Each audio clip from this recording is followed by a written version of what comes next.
분들과 이렇게 한번 인사하도록 하겠습니다. 내가 교회입니다. 당신이 교회입니다. 우리가 교회입니다. 네, 할렐루야. 아멘. 자, 어떤 어린아이가 수영장에서 수영을 배우고 있었습니다. 근데 이 아이는 원체 물을 무서워하고 두려워하고 있었어요. 수영 강사 선생님이 이제 처음에 재미있게 하기 위해서 물장구 치는 것부터 해서 물에 들어가면 얼마나 신나고 재미있는지 하나하나 알려주었습니다. 그리고 이제 충분히 되었다 해서 수영장 안으로 애를 데리고 갔어요. 그런데 이 아이가 물에 들어가자 깜짝 소리치며 이야기합니다. 아, 무서워. 아이가 울먹이며 엄마를 찾습니다. 엄마, 엄마, 나 여기 있어. 엄마 어디 있어?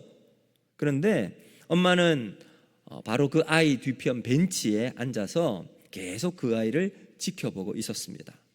아이에겐 보이지 않았을 뿐 엄마는 단 한순간도 아이에서 시선을 떼지 않았습니다. 그리고 엄마는 수영 강사 선생님에게 웃으며 이렇게 말합니다. 지금 도와주지 마세요. 조금만 더 해보게 해주세요. 저 아이는 해낼 수 있을 겁니다. 이러면 이 아이는 몰랐어요. 엄마가 침묵하는 시간에도 가장 사랑스러운 눈길로 지켜보고 있다는 것을 말입니다. 사랑하는 성도 여러분, 우리의 신앙생활 할 때 이런 질문이 우리에게 있습니다. 주님, 어디 계십니까? 주님, 왜 침묵하십니까? 내가 이렇게 힘든데 주님 너무 멀리 계시는 것 아닙니까? 기도해도 응답이 없어요.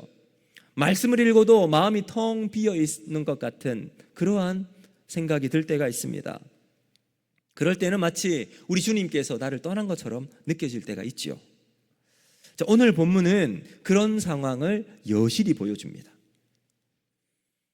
오늘 본문 이전에 우리가 보진 않았지만 오병이의 기적이 있었어요. 여러분 얼마나 흥분되었을까요? 얼마나 기뻤을까요? 그 기적이 있고 난 다음 예수님께서 제자들을 배를 타고 건너편으로 가게 하세요. 그리고 자신은 홀로 산에 가 기도하시러 가십니다.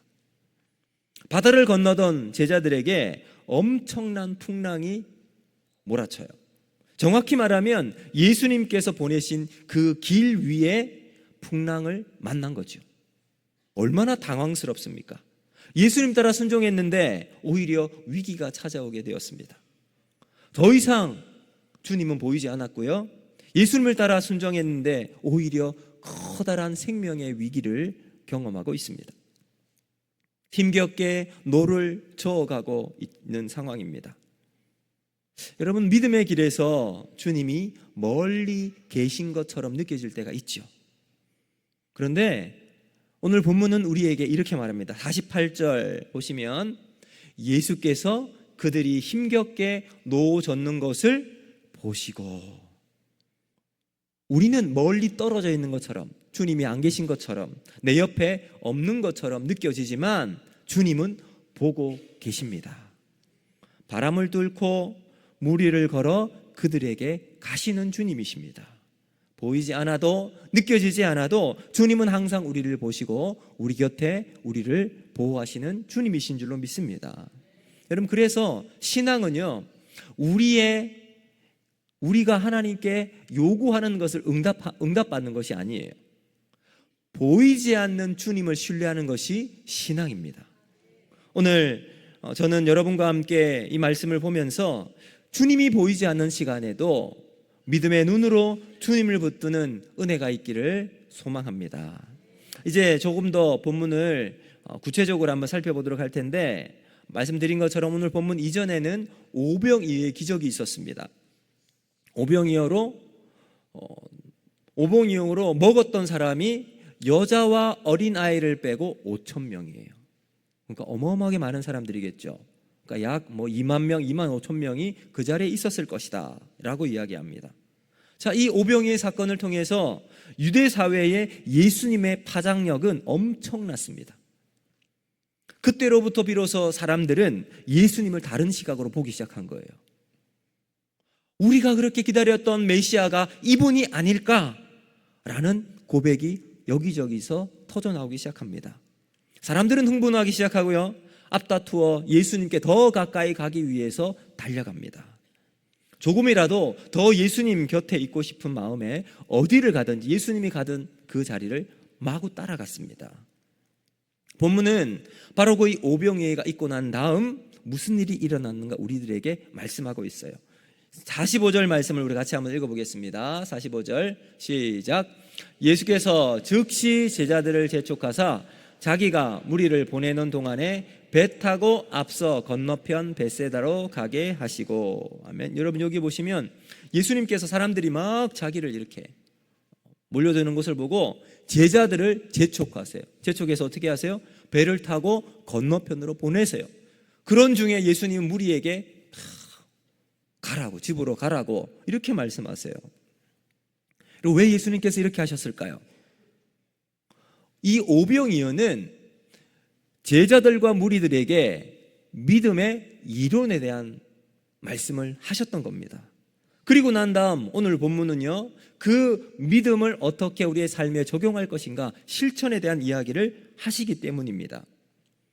오병이어가 끝나고 난 현실로 우리가 들어가게 되면 어떻게 믿음으로 살아야 할 것인가, 이론으로 알던 이 믿음을 어떻게 내 삶의 실천으로 끌고 갈 수 있을 것인가, 그렇다면 이론에서 배운 믿음을 어떻게 삶의 실천의 자리에서 옮겨서 우리의 삶을 살아갈 수 있을 것인가, 이 질문을 하고 있는 거죠. 저는 오늘 여러분과 함께 두 가지로 어떻게 이론에서 실천으로 우리의 삶을 살아갈 수 있는지 살펴보면서 은혜를 나누고자 합니다. 첫 번째는 뭐냐 하면 바로 기도로 중심을 잡는다는 겁니다. 자, 여러분, 오병의 기적은 위대하고 엄청난 사건이었습니다. 수많은 사람들이 배를 먹고 배가 불렀습니다. 남은 조각이 얼마나 되었죠? 12바구니.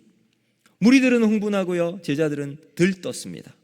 와, 이제 예수님께서 메시아가 되어서 이 땅의 왕으로 군림하실 것을 믿고 확신했습니다. 와, 이제 뭔가 일이 일어날 것 같다. 이런 분위기 같은 게 있잖아요. 여러분, 인생에 있어서는 타이밍이 참 중요합니다. 지금 제자들은 이 타이밍이다 직감적으로 알았을 거예요. 바람이 불 때 배에 돛을 탁 피면 어떻게 되죠? 그 바람을 타고 배가 엄청난 속도로 날아갑니다. 지금 예수님에게 사람들 가운데 바람이 불기 시작한 거예요.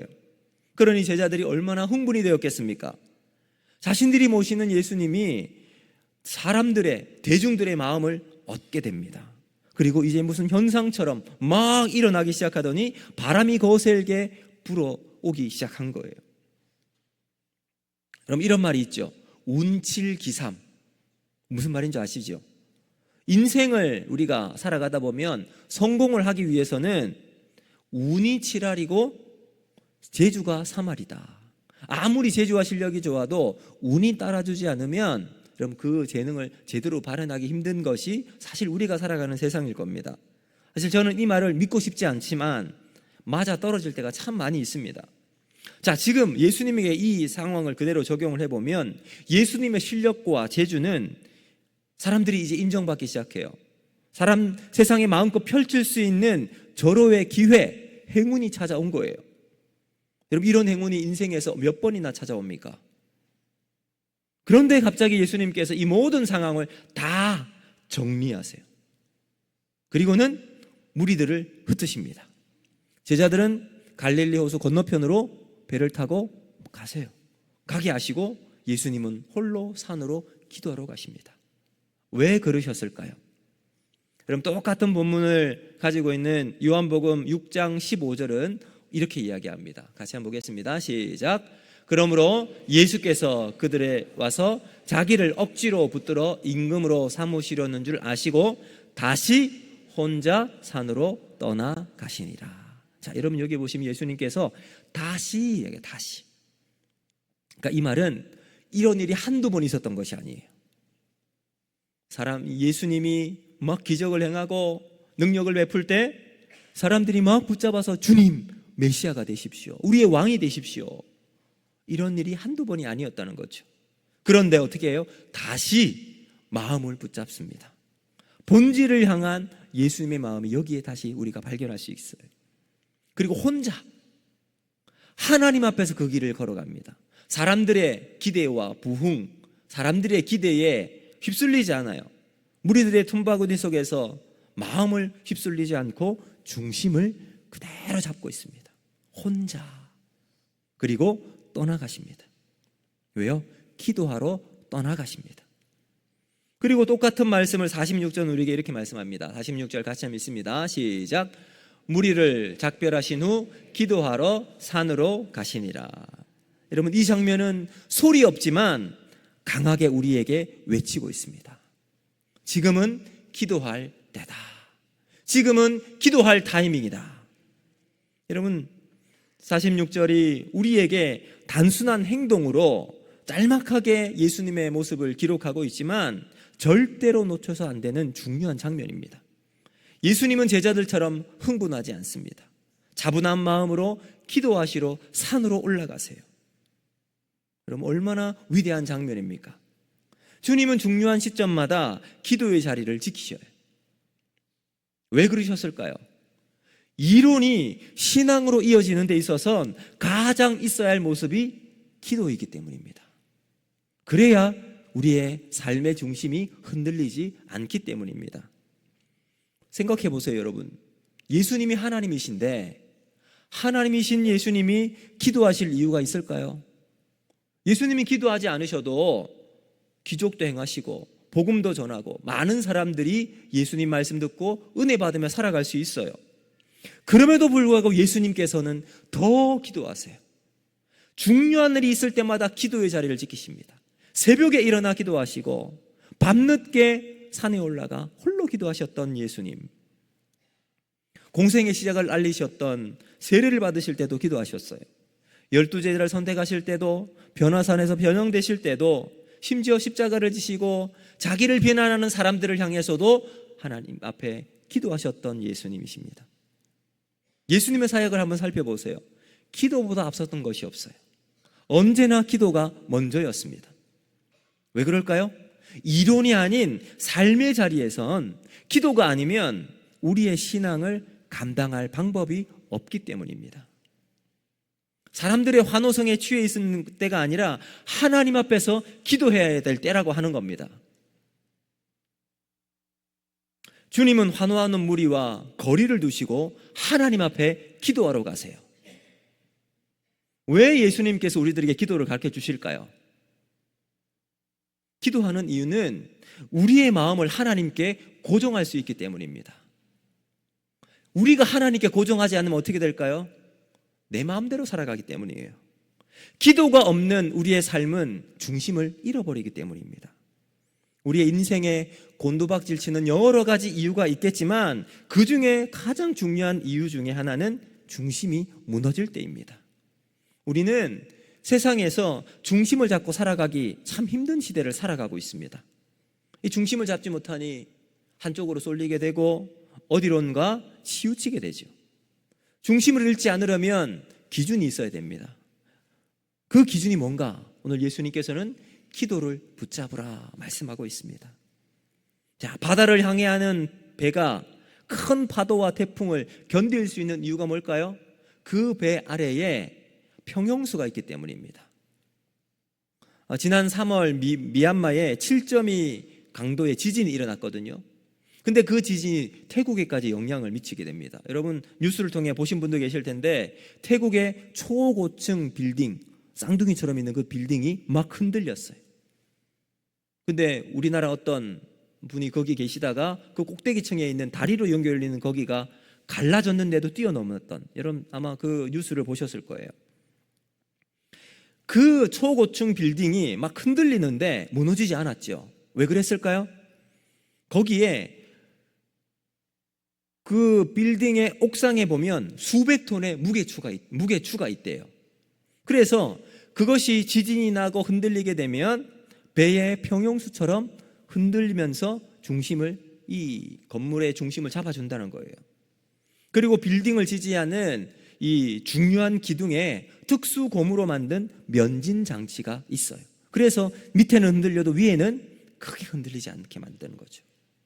평형수, 무게추, 면진 장치, 뭘까요? 모두 중심을 잡는 용도입니다. 우리의 삶의 무게가 커지면 커질수록, 높아지면 높아질수록 평형수와 평형추가 있어야 할 줄로 믿습니다. 그것이 무엇이에요? 바로 기도라는 겁니다. 여러분 보세요. 기도하는 사람과 기도하지 않는 사람 평상시에는 똑같아요. 그렇잖아요, 여러분. 주일 한번 예배 드리는 분들이나 매일 새벽 간절하게 하나님 앞에 기도하는 사람이나 겉으로 보기엔 전혀 차이가 나지 않습니다. 근데 언제 차이가 날까요? 결정적인 순간이에요. 문제가 찾아올 때입니다. 거대한 인생의 소용돌이 속에서 중심을 잡아주는 기도를 하는 사람은 흔들리지 않습니다. 왜 그럴까요? 주님이 그와 함께 하시기 때문입니다. 기도하시기 위해 산으로 가시는 우리 주님의 모습은 오늘 우리에게 보여주는 최고의 장면입니다.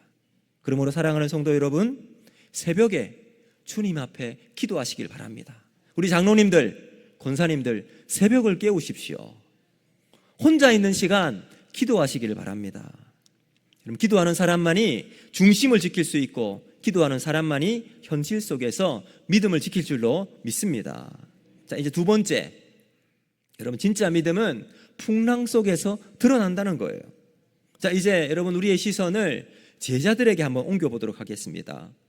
예수님의 명령으로 바다를 건너가던 제자들은 갑자기 몰아닥친 엄청난 바람에 이제 노젓는 것도 힘겨운 상황이 되었습니다. 바람이 더욱 거세게 몰아치기 시작하자 배는 목적지로부터 점점 멀어지기 시작해요. 제자들은 더 힘겹게 노를 젓고 있습니다. 상황은 최악으로 바뀌게 됩니다. 조금 전에 흥분과 기쁨으로 경험했던 오병이의 기적은 한순간에 다 사라져 버렸어요. 그리고는 전혀 다른 위기 앞에 그들이 닥치고 있습니다. 바로 이 순간 제자들의 실력이 드러납니다. 우리 48절 말씀 같이 한번 읽어보겠습니다. 시작. 바람이 거스름으로 제자들이 힘겹게 노 젓는 것을 보시고 밤 사경쯤에 바다 위로 걸어서 그들에게 오사 지나가려고 하시매. 아멘. 여러분 보세요. 기적이 어떨까요? 기적을 받으면 야, 내가 믿음이 더 높아지고 예수님 더욱더 신뢰하고 주님 절대 떠나지 않을 것처럼 생각이 들지요. 제자들 한번 보세요. 오병이의 기적을 경험했습니다. 근데 어때요? 풍랑을 만나는 그 현장 속에 그 오병이의 기적은 온데간데 없어집니다. 한순간에 사라져요. 무엇을 우리에게 말하고 있을까요? 이제 그 기적이라고 하는 이론 수업이 끝나면 이제는 실전에 들어가 보는 거예요. 학생들이 수업을, 중고등부 학생들은 수업을 듣습니다. 듣고 나면 그것이 끝이 납니까? 아니에요. 그러고 나면 뭐가 있어요? 중간고사가 있습니다. 그리고 마치고 나면 곧이어 기말고사가 있습니다. 뭐예요? 실전이에요, 실전. 저도 학창시절에 이제 과외를 한번 받아본 적이 있습니다. 참 신기한 거는요, 과외 선생님과 같이 공부를 할 때는 다 알 것 같아요. 와, 내가 어렵게 풀 수 없었던 문제가 탁 해보니까 풀리는 거예요. 와, 신기하게. 근데 문제는 뭘까요? 선생님이 가시고 나면 혼자 풀면 어떻게 될까요? 전혀 모르는 거예요. 오병이어는 예수님과 함께 과외받는 시간이었습니다. 믿음이 뭔지 알 것 같았어요. 인생의 문제 예수님과 함께 있으면 다 해결될 수 있을 것 같아요. 확신 가운데 그래 이거야. 이론 시간이에요. 자, 그 다음 뭐가 있죠? 실전 테스트로 들어가야 합니다.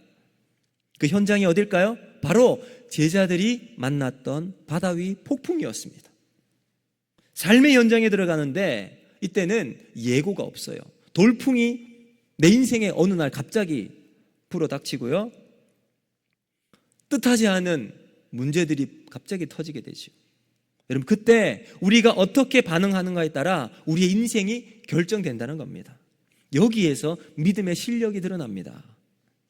자, 여러분, 갑자기 위기에 빠진 제자들의 모습은 우리들의 모습과 너무나도 비슷하지 않습니까? 감당할 수 없는 난해한 문제들이 우리 인생을 괴롭힐 때가 있습니다. 이유는 모르지만 여러 가지 상황에 휩쓸리다 보니 마치 표류하는 배처럼 우리의 인생을 정박할 수가 없어요. 어디로 갈지 모르는 상황에 우리가 인생의 표류를 해나가는 경우가 한두 번이 아닙니다. 여러분, 우리의 인생이 힘들 때가 언제입니까? 앞으로 가야 하는데 가지 못하고 점점 밀릴 때예요. 목적지는 저기인데 내 인생이 계속 다른 길로 갈 때 아니겠습니까? 갑작스럽게 만나는 이 돌풍 때문에 우리의 인생이 가로막힐 때 우리는 참 인생이 힘들다고 느껴집니다. 여러분, 우리의 인생이 그렇지 않을까요? 기도도 했고 말씀도 들었고 은혜도 받았지만 그 풍랑이 그 모든 은혜를 다 휩쓸어 가버려요. 삶의 현장에 나 홀로 서 있는 것처럼 느껴질 때가 있습니다. 갑자기 찾아온 질병, 경제적인 위기가 닥치고 가족들의 관계가 무너지고 예기치 못한 사고가 우리에게 펼쳐지게 될 때 비로소 우리는 우리의 믿음이 얼마나 연약한지 깨닫게 됩니다. 삶은 앞으로 나가는 것이 아니라 점점 뒤로 밀려나가고 있습니다. 그 순간 여러분, 우리 주님 예수님이 바다 위로 걸어오십니다. 여러분, 이때 제자들이 어떻게 반응해야 할까요? 주님, 드디어 주님 오셨군요. 우리가 그토록 기다리는 주님이 드디어 오셨군요. 이렇게 반응하면 좋을 텐데, 여러분 49절 한번 보실까요? 같이 한번 읽어보겠습니다. 시작. 제자들이 그가 바다 위로 걸어오심을 보고 유령인가 하여 소리 지르니. 아멘. 참 여러분, 얼마나 안타깝습니까? 주님이 바다 위로 걸어오실 때 할렐루야 주님, 주님이시네요, 이렇게 반응했다면 그들의 믿음이 더욱더 확실하게 세워졌을 거예요. 그런데 그 순간 믿음이 작동하지 않습니다. 예수님은 유령처럼 보였어요. 믿음이 아니라 그들 가운데 두려움과 공포가 사로잡았습니다. 이유가 뭘까요? 52절은 이렇게 말씀합니다. 52절 같이 읽습니다. 시작. 이는 그들이 그 떡 떼시던 일을 깨닫지 못하고 도리어 그 마음이 둔하여 졌음이러라. 아멘. 뭐라고 해요? 떡 떼시던 일, 오병이어예요. 그것을 깨닫지 못하고 마음이 둔하여 졌다라고 이야기합니다. 오병이어 기적이었잖아요. 그 기적의 본래 의미를 깨닫지 못한 채 현실에서 주님이 주시는 실전 테스트 문제 앞에 풀 수 없는 저들의 이 마음이 둔하여진 마음을 에둘러 이야기하고 있는 거 아니겠습니까? 체험은 있었지만 믿음이 작동하지 못하는 제자들의 모습을 이야기하고 있습니다. 사랑하는 성도 여러분, 믿음은 평상시에 잘 드러나지 않아요. 언제 드러날까요? 우리의 인생의 위기, 결정적인 순간, 위기의 순간, 폭풍 속에서 믿음을 발견할 수 있습니다. 아무 일이 없을 때는 모두가 고백합니다. 주님, 제가 확신합니다. 주먹을 쥐며 주님, 제가 믿습니다 라고 고백을 해요. 기적이 일어나 모두 기뻐해요. 환호합니다. 주님을 찬양하고 예배해요. 하지만 바다 위를 걸어오시는 그 주님을 알아보지 못하고 그분을 유령이라 오해하며 우리가 가지고 있는 그 믿음이 그 순간 드러나게 되는 거죠. 내가 가진 것이 믿음이 아니라 한순간의 기분이었는 것이구나. 여러분, 진정한 믿음은 무엇일까요? 상황을 뚫고 예수님을 보게 하는 것인 줄로 믿습니다. 이런 믿음은 파도 위에서도 흔들리지 않습니다. 믿음은 삶의 방향을 우리 주 예수 그리스도께 고정하는 것입니다. 그러므로 우리는 늘 기도하는 중에 우리의 삶을 통해 이런 고백이 있어야 합니다. 주님, 기적만 보는 신앙이 아니라 고난 속에서 주님을 알아가는 마음이 있게 하여 주시옵소서. 제자들이 놓친 것이 뭘까요? 오병이의 기적 속에 그들은 예수님을 놓치고 기적만 보았어요. 그들이 전해주는 떡과 물고기의 풍성함만 보게 되었습니다. 초점이 무너져 버린 거예요. 중심이 무너진 거죠. 예수님이 행하셨던 모든 기적과 행적의 초점은 하나님 나라예요. 하나님께서 보내신 예수 그리스도가 누구이신지 알려주시는 거죠. 병을 낫게 하고 귀신을 쫓아내고 기적을 행하고 말씀을 전했던 그 모든 것의 초점은 예수 그리스도이십니다. 예수가 하나님이 보내신 자라는 것을 알려주기 위한 것이죠. 생각해 보세요. 제자들이 지금 3년 반 동안 예수님을 따라왔습니다. 행하셨던 것들을 그들이 함께 보고 경험했어요. 그런데도 깨닫지 못하고 있습니다. 다시 말하면 이 오병이의 사건과 무리를 걸어오시는 예수님이 그들의 삶에 연결이 안 되는 거예요.